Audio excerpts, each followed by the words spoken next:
Okay, what's going on, guys, and welcome to our first leg day of the Ultimate Push-Pull Leg series. In this video, we're doing 6 lower body exercises that target the quads, hamstrings, glutes, and calves, and then we're finishing things off with 1 exercise for the abs. All right, so as usual, we're starting with a quick general warm-up. This is especially important on leg day because it's literally half your body. So I'll do a solid 5 to 10 minutes on the treadmill or Stairmaster, and then go through a quick series of dynamic stretches that I'll put up here on the screen. It looks like more than it is. It usually only takes me about 2 minutes tops.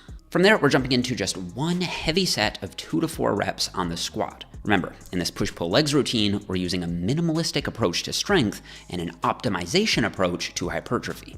So for the squat, bench press, and deadlift, we're just doing 1 hard set per week. That's it. And then we'll do 2 back-off sets with some variation for each lift. So here I'll do a pyramid warm-up and weight across 4 or 5 warm-up sets, as you can see here on the screen, until I get to my working weight, which will be something in the range of 85 to 90% of my 1 rep max for 2 to 4 reps. So let's say your 1 rep max is 405 pounds. You'd want to choose a weight around 345 pounds to 365 pounds for your top set of 2 to 4 reps. This shouldn't be an RPE 10 max effort set, but it should be something around an RPE of 8 or 9. So you don't want to be leaving more than 1 or 2 reps in the tank. And remember, we're only doing 1 set, so it does need to be challenging. Now, if you're someone who only cares about building muscle and couldn't care less about strength, or if you can't squat or simply don't want to squat, you can replace the squat work with hack squats as a first substitution option, or Bulgarian split squats as a second option. In either case, to make it a bit more hypertrophy focused, you can just boost the rep range to 4 to 6 reps instead of 2 to 4 reps and keep everything else the same. After the heavy top set, we're doing 2 back-off sets for 5 reps on the paused squat, where we'll be pausing for about 1 to 2 seconds in the hole on each rep. For these, you'll want to drop the weight back to about 75% of what you did for your heavy top set. So let's say you did 365 pounds for your top set, you do around 275 pounds for your paused squats for 5 reps. For these, you want to take in a big breath at the top and then sit back and down between your legs, keeping your breath held as you pause for 1 to 2 seconds and then explode up out of the hole with as much explosive force as possible. As you explode up, try to keep in mind that the bar should travel in as close to a straight line as possible, centered over the middle of your foot. And in general, I like pause squats because doing 5 paused reps is a lot harder than doing 5 normal reps. That's because when you pause, you lose any stored elastic energy in your tendons, which forces your quads and glutes to overcome the load from a dead stop. And because they're so much harder, this means you're forced to use lighter weights, which means you can get the same hypertrophic stimulus with lighter loads and less overall joint and body stress. Pausing also helps ensure that you're reaching proper depth on each and every rep and can help ingrain good technique habits for any heavier sets you do as well. Okay, after squats, we're moving on to 3 sets of 8 to 10 reps on the barbell Romanian deadlift. Just a quick technique recap here. You want to lift the barbell off the rack, take 2 or 3 steps back, push your hips back as the weight drops down, and then reverse the motion once the bar gets somewhere between just below knee level and mid-shin level, or at least before your lower back starts to round. Then you should reverse the motion by lifting your chest up and thrusting your hips forward. A little knee bend is fine, but you should try to keep a more or less vertical shin angle, keeping the bar in tight and centered over the middle of your foot. Now, there are 2 common concerns I hear about RDLs. The first is that some people say they only feel it in their lower back, not in their hamstrings. And if this applies to you, the first thing I do is make sure that you're not letting the barbell drift forward away from your legs. This can cause the low back to take over in order to pull the bar back in. Remember that the bar should be moving straight up and straight down. I also find that wearing a belt can help with this issue. Even though EMG data shows that overall, wearing a belt shouldn't substantially reduce lower back muscle activity, I do find it helps me to direct more attention to my hamstrings and reduces that uncomfortable lower back pump that you can sometimes feel with RDLs. Now, obviously, the spinal erectors have to contract on RDLs to prevent you from just curling over, so it's impossible to completely take the lower back out, but you can shift the emphasis to the hamstrings a bit more with those 2 tips. Another common question I get is how to target the hamstrings more versus the glutes more with RDLs. This one's pretty simple. If you want to target your glutes more, think about squeezing your glutes to move the weight, and then you can optionally squeeze your glutes together at the top of the lift. That glute squeeze, honestly, probably isn't doing a whole lot on its own, but can help some people sort of find the muscle better. With this cue, you can almost think of the lift more like a vertical hip thrust. On the other hand, if you want to make it more hamstring dominant, I would just completely cut out the top 10 to 25% of the lift. This will keep more of the emphasis on the hamstring stretch in the bottom half, and you can even add a little pause at the bottom to accentuate the stretch further. All right, so after that, we're moving on to 2 sets of 10 reps per leg on the dumbbell walking lunge. So that's 20 total strides per set.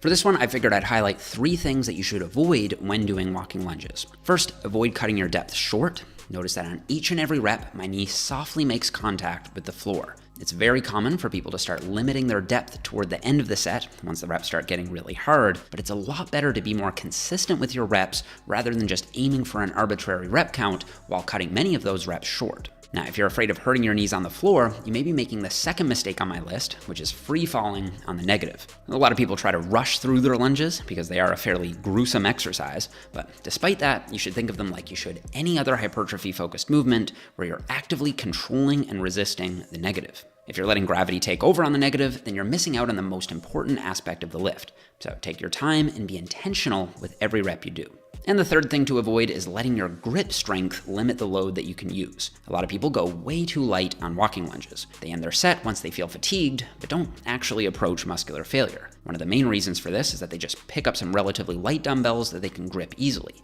But we're not trying to train our forearms here. So if your grip is a limiting factor, I definitely recommend strapping in and using some dumbbells that'll actually get your legs close to failure by the end of the set. Okay, after that, we're moving on to 3 sets of 10 to 12 reps on the seated leg curl. Another couple quick tips here. First, remember that there was a study published in 2021 which found that seated leg curls led to about 56% more muscle growth than lying leg curls across a 12-week training study. And the most likely reason for this is that the seated leg curl was challenging the hamstrings in a more lengthened position than the lying leg curl. In other words, you can load the hamstrings with more stretch when you're seated than when you're lying. However, if you set the seat too far back, you actually lose a lot of that stretch. So you want to make sure that your torso is positioned far enough forward on the machine that you feel a solid stretch in your hamstrings before you start the set. If you don't feel any stretch in your hamstrings in the starting position, you may not have the seat up far enough, or you may want to lean forward over the machine a bit until you feel that tug of passive tension in your hamstrings. Also, remember that the hamstrings cross both the hip joint and the knee joint, so pointing the toes in or out by rotating the legs at the hip does seem to impact which area of the hamstrings is emphasized. At least EMG evidence shows that the inner hamstrings activate more when the toes are pointed in, and the outer hamstrings activate more when the toes are pointed out. So for this one, you can think of pointing your toes in the direction of the region you're trying to emphasize. Point them out for the outer hamstrings and point them in for the inner hamstrings. Of course, because EMG readings have never been formally validated as being predictive of long-term hypertrophy outcomes, you should think of this suggestion as just something to play around with rather than a proven fact. But since we're doing 3 sets here anyway, why not point the toes slightly out for the first set, slightly in for the second set, and then straight ahead for the third set? Of course, if you feel your hamstrings working much better with one toe position over the others, I'd simply roll with that one. And if either position feels awkward or uncomfortable for you, there's no reason that you have to do it, but assuming they all feel fine to you, why not switch it up from set to set for some variety? Okay, up next, we're doing 4 sets of 10 to 12 reps on the leg press toe press. And I like doing this movement for the calves because after a high volume leg day like this one, you can just sit down and give your back and your hips a little break while you focus entirely on the calves. Now, similar to the leg curl, pointing your toes in different directions can impact which region of the calves are emphasized, except unlike with the leg curl, we can say this with much more confidence for the calves because we actually have a long-term training study that measured muscle growth directly. This is a figure from a 2020 study that had 22 subjects train their calves for 9 weeks with either their feet pointed out, feet pointed in, or feet pointed straight ahead. And as you can see in the figure, pointing the toes out grew the medial or inside part of the calves better, while pointing the toes in grew the lateral or outside part of the calves better. And pointing them straight ahead grew both the inside and the outside pretty evenly. So this tells us that if you're trying to grow the outer calves a bit more, you should consider pointing your toes in. If you're trying to grow the inner calves a bit more, maybe so they're more visible from the front, you should try pointing your toes out. And since we're doing 4 sets here, we might as well experiment with the different positions. So I'd suggest pointing them out for set 1, pointing them in for set 2, and then pointing them straight ahead for set 3 and 4. Or, again, similar to the leg curl, if either position feels particularly awkward for you or significantly limits the amount of load you can use, I'd just go with the position that you feel strongest and most comfortable with. And then to finish off the workout, we're doing 3 sets of 10 to 12 reps on the decline plate crunch. I find that direct ab work doesn't fit perfectly into either the push, pull, or leg day, but I tend to put ab work on my leg days just because most ab work will also work the hip flexors, which will be nice and warmed up after all that leg work. So for this one, you want to hold a plate to your chest and focus on squeezing your abs together. Don't just hinge at your hips, that'll mostly target the hip flexors. Instead, allow your lower back to round as you squeeze your six-pack together. And over time, you should be keeping track of the weights you're using and the number of reps you're hitting, while aiming to add either some weight or a rep from session to session. This will ensure that you're actually progressively overloading your abs and triggering their development. And just a few overloading sets like this will do a whole lot more for increasing that pop factor on your midsection than pretty much any amount of cardio-style ab circuits will, and in a fraction of the time.